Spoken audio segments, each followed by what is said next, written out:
Halo sobat intelektual semuanya, hari ini kita sedang berada di Gedung Teater Festival ULM. Saat ini kita sedang melaksanakan seminar nasional Dialektika, Dialog Pemerintahan Intelektual.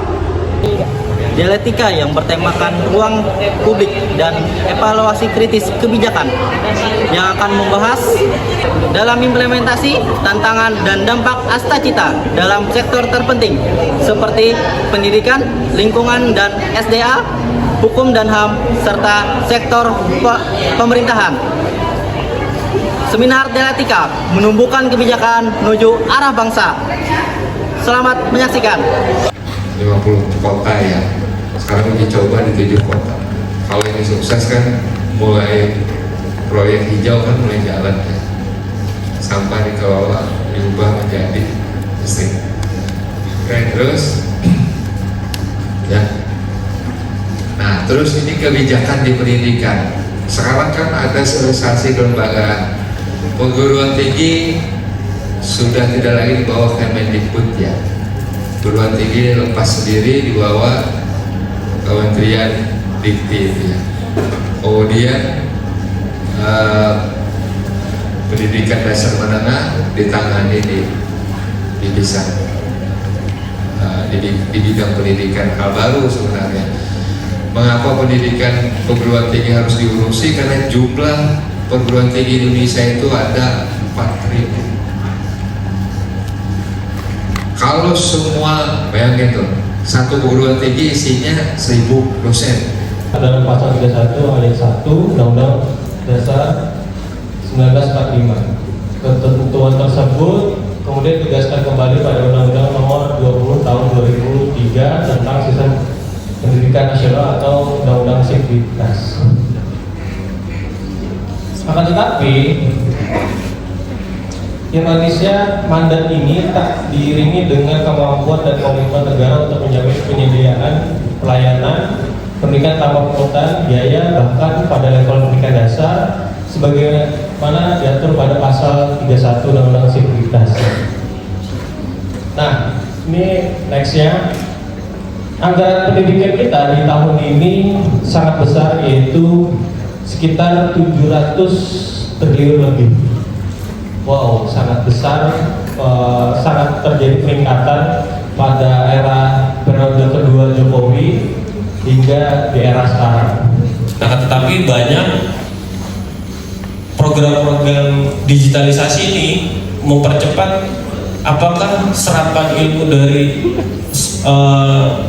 pertemuan-pertemuan online dan melihat daripada kebutuhan siswa dan mahasiswa juga sudah tercukupi. Apakah dari keluarganya malah kesusahan cari sinyal aja susah, atau harus naik ke atas pohon dulu atau harus naik ke gunung dulu untuk dapatkan sinyal supaya bisa sekolah dengan baik.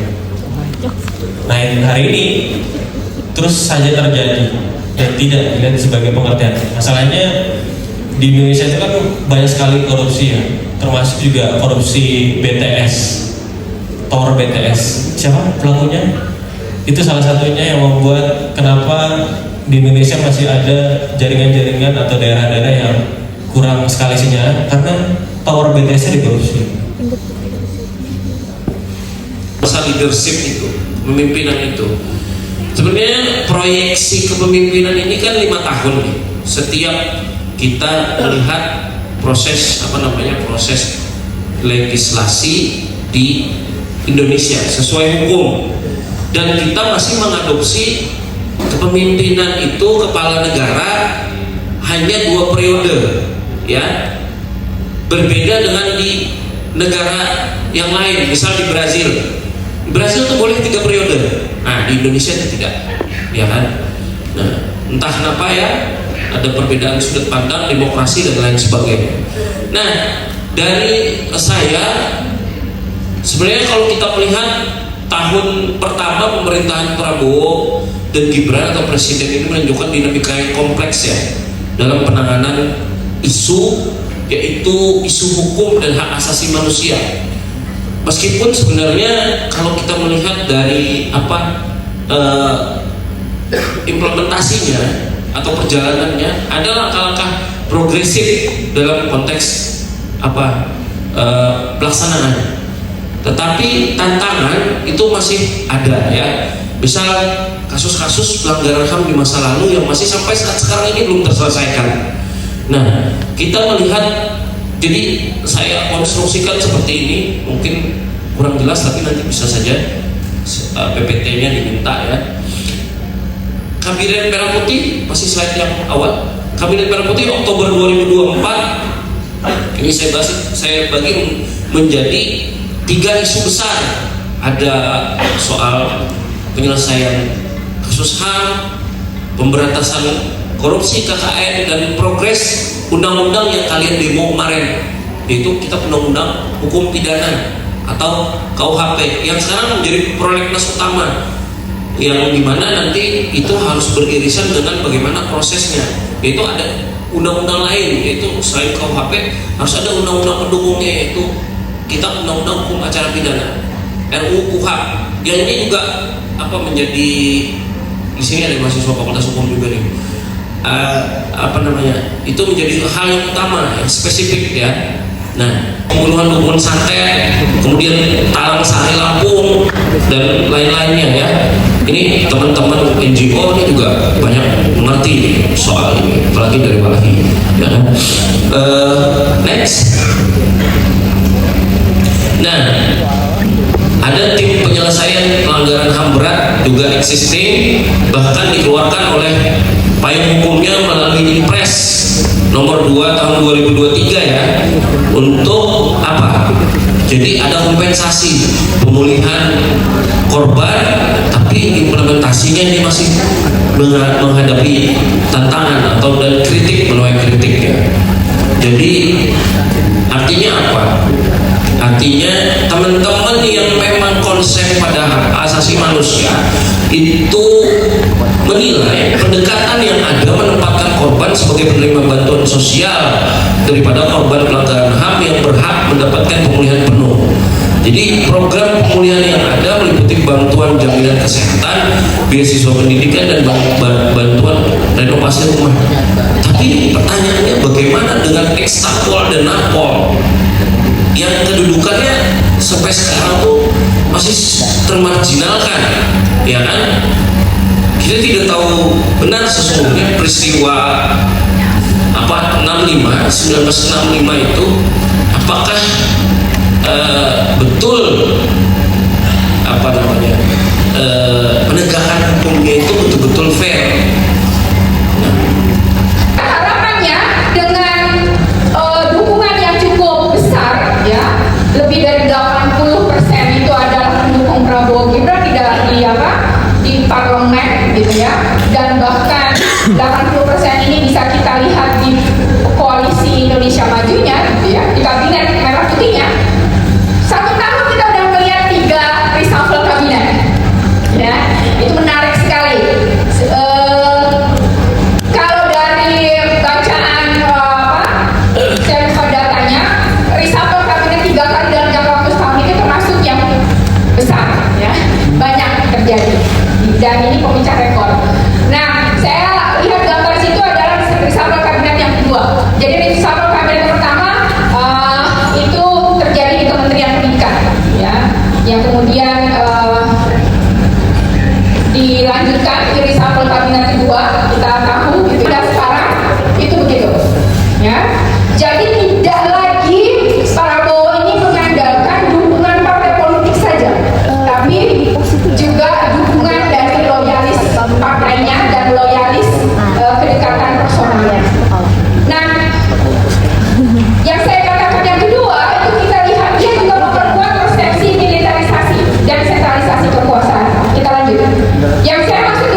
pengambilan kebijakan yang dari kampus juga diajarin sebenarnya di pemerintah juga itu udah banyak dilakuin.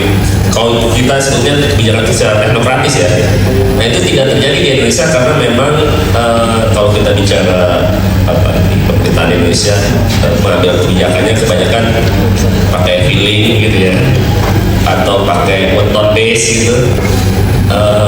Jadi sangat-sangat tidak menggunakan metode yang rigid gitu. Jadi akhirnya susah ya membuat kebijakan yang kerugiannya rendah gitu ya, karena bukan berdasarkan itu mengambil kebijakannya. Mengambil kebijakannya kebanyakan karena pengen mengambil keuntungan terbesar di pihaknya dia. Bahkan sesudah misalnya kan kalau di pemerintah di pusat itu pasti harus ada. Assalamualaikum warahmatullahi wabarakatuh. Jadi saya singkat saja ya, sebetulnya kita ini kan dikritik ada di era post-truth ya, di mana dihadapkan pada segala sesuatu yang entah itu bias informasi, hoax dan sebagainya ya.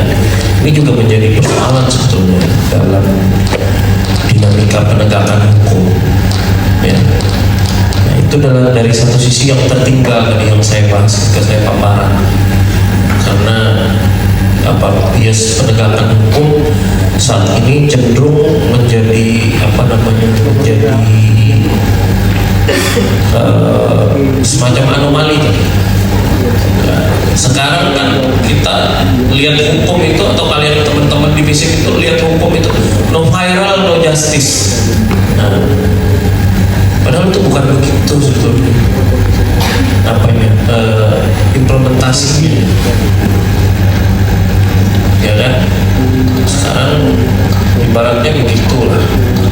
Tapi Pak, kata kalian saya lapor kehilangan dompet aja bikin surat kehilangannya repot amat Pak. Malah ada yang minta uang lah untuk buat surat kehilangan itu, walaupun kadang si oknum minta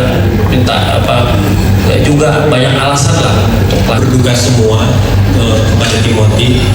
Apakah nanti jokesnya nanti adalah pada saat kita berguyonan dengan teman kita, oh kamu masuk SR berarti kamu miskin ya, oh kamu masuk sekolah Garuda berarti kamu si kaya ya.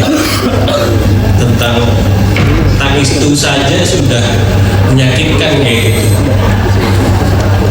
Padahal di era sebelumnya sudah banyak sekali upaya dilakukan dorong perubahan yang kayak gitu. Contohnya tidak ada sekolah unggulan yang lebih diunggulkan, jadi tidak ada sekolah kayak di Medan Baru itu kan, saya tinggal di Medan Baru, gak ada yang mau di SMA 1 aja atau SMA 2 aja, tapi lewat zonasi, ada kritik perbedaan geografis dan sebagainya macam.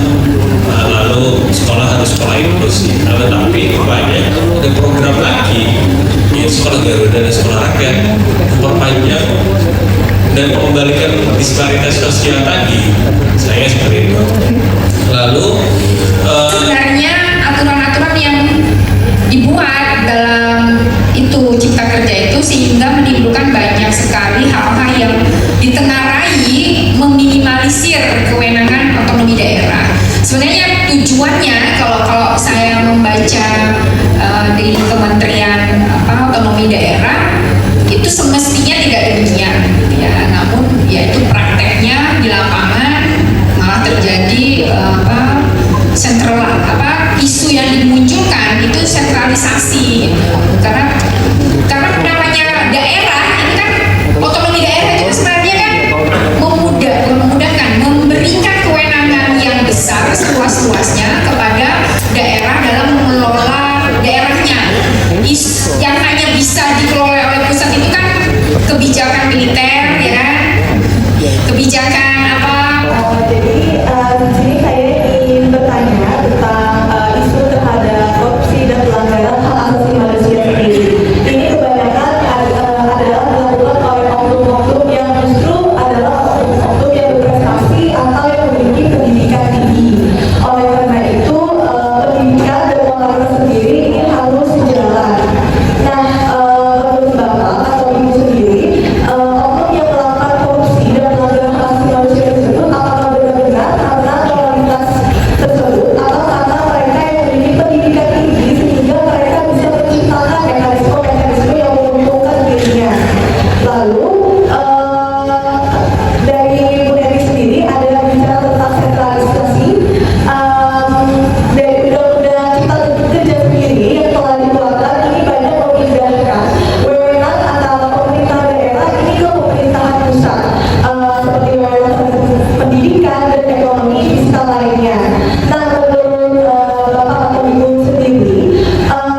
untuk yang pertama, seperti yang kita ketahui, belakangan terakhir ini sering muncul isu-isu tentang dunia pendidikan. Contohnya saja soal guru yang dicopot dari jabatannya kepala sekolah karena menegur anak-anak yang berokok. Nah, di satu sisi lagi ada juga yang dipertahankan guru-guru ini meskipun kualitasnya buruk. Contohnya yang sering kita temui dalam lingkungan sekolah itu biasanya guru PJOK yang sekedar kasih bola terus pulang. Itu tuh dipertahankan karena statusnya adalah SM. Sedangkan di satu sisi di dalam FKIP sendiri di ULM itu dalam satu angkatan meluluskan sekitar 2.000 mahasiswa. Belum lagi dari upaya terus tuh di universitas yang lain yang ada FKIP itu meluluskan mungkin dalam satu Kalimantan sendiri itu bisa 3.000 lebih. Lalu guru-guru yang fresh graduate ini tentunya mempunyai kreativitasnya masing-masing. Hanya saja itu tuh terkendala oleh data ASN yang mana data ASN ditunda oleh banyak ada orang yang tidak berkompetensi. Jadi menurut saya apakah efektif seandainya saya punya ide, seandainya ada kebijakan yang diterapkan guru itu mempunyai seperti mana ASN yang punya jabatan yaitu tukir uang kinerja. Jadi seandainya guru itu baik, itu tuh akan mendapatkan gaji yang mungkin lebih tinggi. Sedangkan apabila dia melakukan yang keburukan atau mungkin pelanggaran itu bisa dipecat atau sebagainya. Apakah itu bisa berlaku di Indonesia sendiri? Terus mengenai MPG, seperti yang kita ketahui program unggulan dari Prabowo itu adalah makan bergizi gratis atau MPG. Itu tuh mencakup seluruh siswa yang ada di SD, SMP, atau SMA ataupun di bawah Kementerian Agama ataupun Kemdikbud. Mungkin dari pengalaman saya pribadi dan daerah saya itu tuh sampai sekarang masih belum tercapai MPG. Daerah saya itu namanya Araniok. Sampai saat ini SD, SMP-nya pun masih belum terjamah yang namanya MPG. Padahal itu tuh ditujukan untuk anak-anak pelosok yang kurang gizi. Lalu seperti apa efektivitas MPG saat ini? Apakah itu salah dari atasannya, salah programnya, atau salah dari bawahnya? Mungkin itu aja. Terima kasih. Ya, izin masuk tanpa salam. Kenalkan, nama saya Budi dari program studi ilmu pemerintahan. Nah, izin bertanya, selama ini guru disebut sebagai ujung tombak pendidikan di Indonesia ini.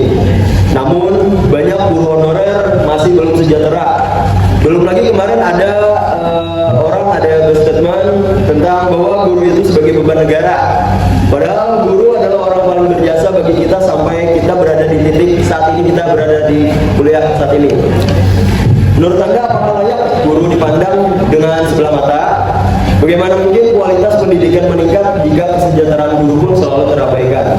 Dengan gaji mereka yang menurut saya sangat kurang untuk sebuah jasa yang sangat bermanfaat untuk kita di masa yang akan datang. Nah, jadi apakah ada kebijakan nyata untuk menjamin bahwa peningkatan kompetensi guru berjalan seimbang dengan peningkatan kesejahteraan mereka? Terima kasih. Menggambarkan ada sebuah video yaitu Ibu Sri Mulyani yang menyatakan statement bahwa seperti itu.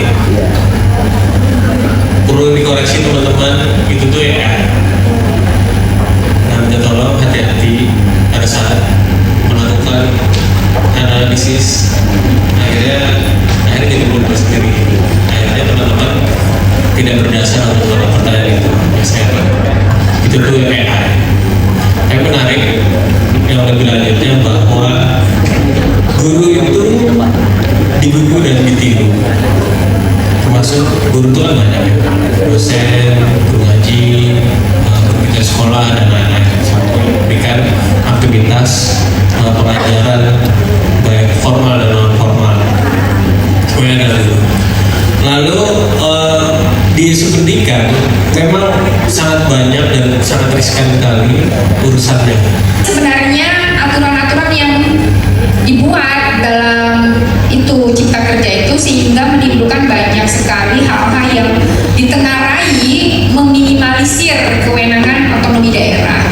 Sebenarnya tujuannya kalau saya membaca di teman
sebagai alat untuk memperbaiki dan tidak malah menjadi hal yang kemudian menjadi justifikasi untuk melakukan penekanan terhadap masyarakat sipil yang melakukan kritik.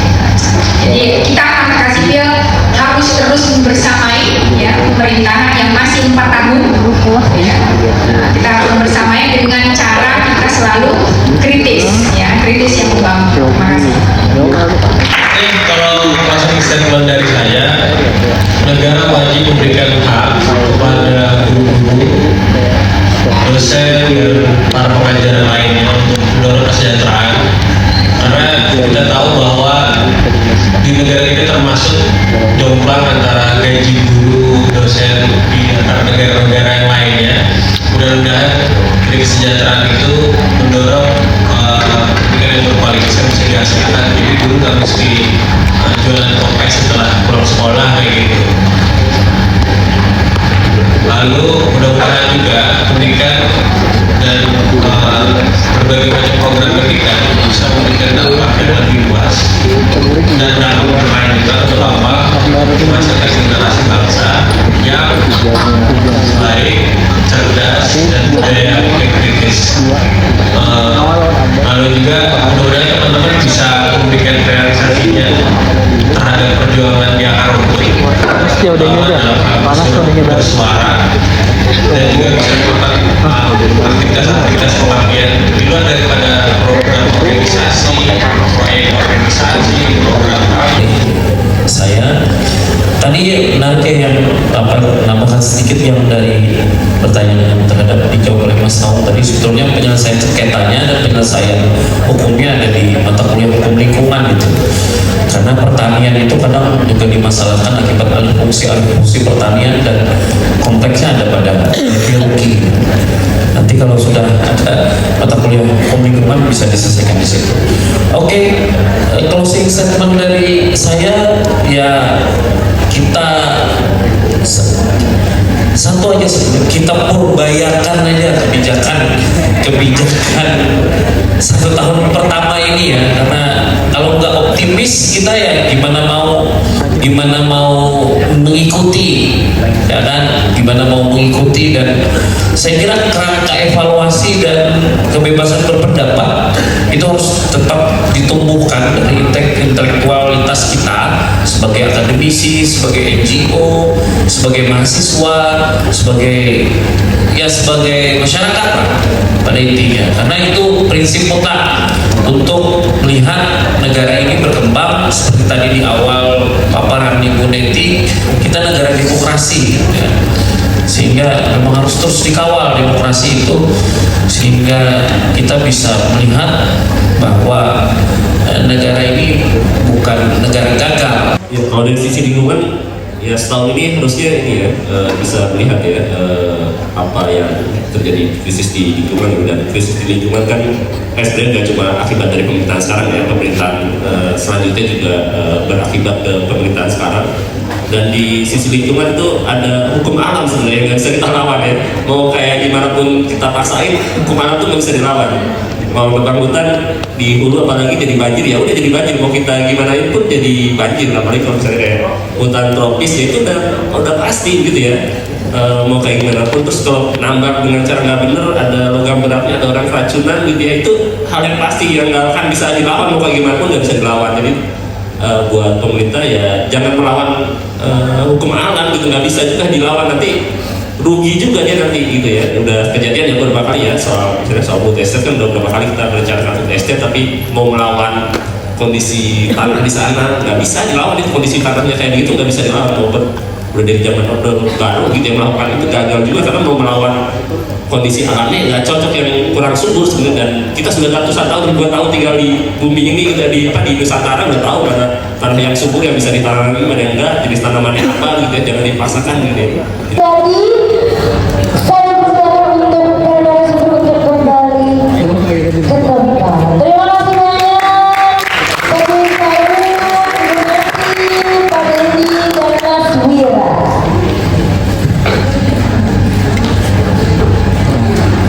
Oke, banyak sekali hal yang bisa kita dapat. Teman-teman bisa menyimpulkan sendiri dengan catatannya. Semoga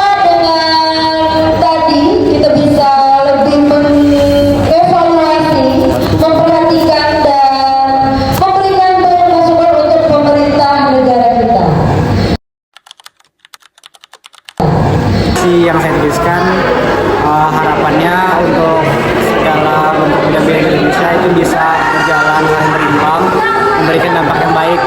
Kritiknya untuk terus mengecek publik, ekspresi publik untuk kebijakan supaya kita tuh bisa melakukan check and balance atas setiap kebijakan tersebut. Semuanya, kenalin, aku Anissa Nabila Ramadhani dari program studi ilmu pemerintahan angkatan 2025. Pada hari ini aku mau memberikan tentang apa harapan aku untuk pendidikan kita. Harapan aku dari seminar tadi dapat disimpulkan kalau aku berharap pemerintahan lah yang mengelola dan fokus bekerja untuk semua lingkungan kita, apa yang ada di depan mata, bukan hanya untuk semata-mata dunia maya tapi dengan aksi nyata. Terus kesan dan kesan aku hari ini tuh aku banyak banget dapat ilmu, aku terima kasih banyak. Terus seminar ini juga gratis, aku sangat kayak wah, seminar nasional gratis, terima kasih untuk para panitia karena kalian semua hari ini terlaksana dengan baik. Oke, sekian dari aku, terima kasih. Halo semuanya, perkenalkan nama aku Lamudi dari studi ilmu pemerintahan angkatan 2025. Kesan saya untuk hari ini sangat bermanfaat untuk saya ke depannya, serta ini bisa menambah ilmu serta wawasan saya dan membuka pandangan saya serta bisa memberikan ilmu yang bermanfaat